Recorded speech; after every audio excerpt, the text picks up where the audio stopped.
like operation control of the military and these day-to-day questions that in the overall scheme are not going to make the difference. It takes us back to the basics of what brings us together, what unites us, and how we can move ahead for the long term. And his vision of going back to those fundamental principles that Korea has known so well for so many thousands of years, I think that's a very good and a very positive message that should be transmitted to all the people of Korea, and that it should be a unifying factor, like, as I said before, like the Declaration of Independence should be. That's not a conservative document. It's not a progressive document. It's for all Americans. And similarly, the vision that he puts forward in terms of how Koreans can come together and share in a shared future. That's not just for people south of the 38th parallel. It's for people to the north as well.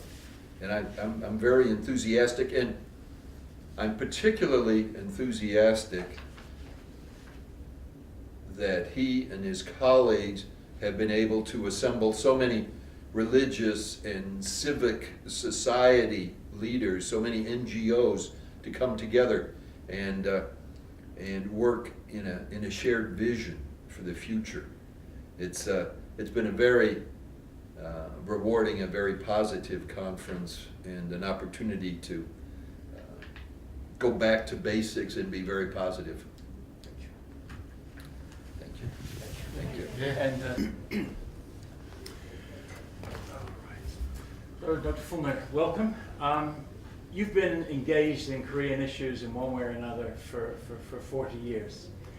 During that time period, how has the perception of unification changed? What developments have we seen? Yes. Superficially,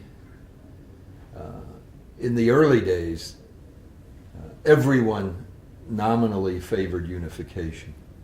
Then the hard reality of the German example came along, and too many of my Korean friends said, oh, it's too expensive, it's too difficult, how do we ever make it happen? So then there was kind of a down curve. Today, I'm optimistic because I've seen opportunities now working through private organizations, working through non-governmental entities to encourage developments toward freedom and individual rights in the North that could in fact lead to unification sooner than some of us really projected. So how do you see the situation today? It's from the Republic of Korea perspective, it's a case of finally balancing both short-term concerns, what might happen if there were to be a military confrontation in the West, in the sea off the West Coast, or at the DMZ, to longer term, how do we work in, if we can, on development or assistance to make sure it gets through to the people who really need it. But at the same time, how do we build up those institutions here that can support opportunities for development of freedom in the North? And to bring the different supporting entities together, I think is a very, very important step that I'm so glad that has happened during the course of this conference. So at the conference, that was a major focus, the business of getting civil society organizations more engaged in the issue, making it not just a governmental issue. Yeah. I would imagine as a conservative, that's something that resonates Yes. pretty well with your outlook.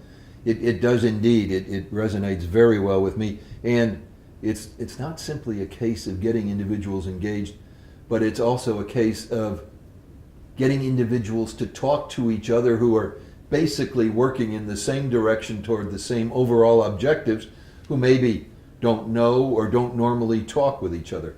One of my basic beliefs in the success in the public policy arena is that success in public policy on big issues or small issues comes about from addition and multiplication, not from subtraction and division. So how do we get more people involved in terms of being creative about how to bring the Korean people all together, about how to do a unification without necessarily thinking about governments or nuclear weapons, but thinking about people-to-people kind of exchanges and kind of interaction. And that's been the very encouraging development, I think, during the course of our get-together. The conference was associated with, in conjunction with the launch of Dr. Moon's new book, The Korea Dream, A Vision for a United Korea. You looked at some of it. What's your takeaway from the book, and what's your thought on the importance of addressing the dimension of vision in looking forward to unification? I think Dr. Moon's book takes us back to those first principles that are so important.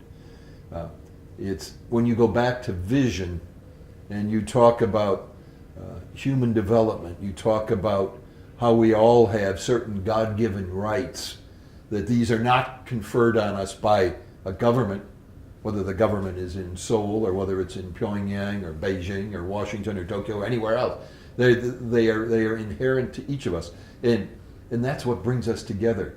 And Dr. Moon makes the very telling point that in the overall panorama of Korean history over 5 millennia, that this time of a divided Korea is a very, very short time, really. Yes, 66 years is almost as old as I am. But in terms of thousands of years, that's still not much, and it's something that overall we can surmount, and we can come back together, I think, and develop together. And that's, in Washington, I'm often called the congenital optimist, and that's what Dr. Moon's book is. It's an optimistic book because it looks to the future. It talks about those things that bring us together and how we can move together, and I like that approach. So, final thoughts. Any additional takeaways from the conference that you'd like to mention? When I go back to Washington, I'm going to go back reinvigorated and renewed about the prospects of bringing people together, of acting more positively on these fundamental issues, not to get bogged down in terms of what's happening in the National Assembly tomorrow morning or in the Blue House tomorrow afternoon, but rather how to work together in a positive frame of mind, how we can all pull the oars in the same direction at the same time. And that's what's been so encouraging about this get-together. Thank you very much indeed. Thanks. Good, thanks. Great.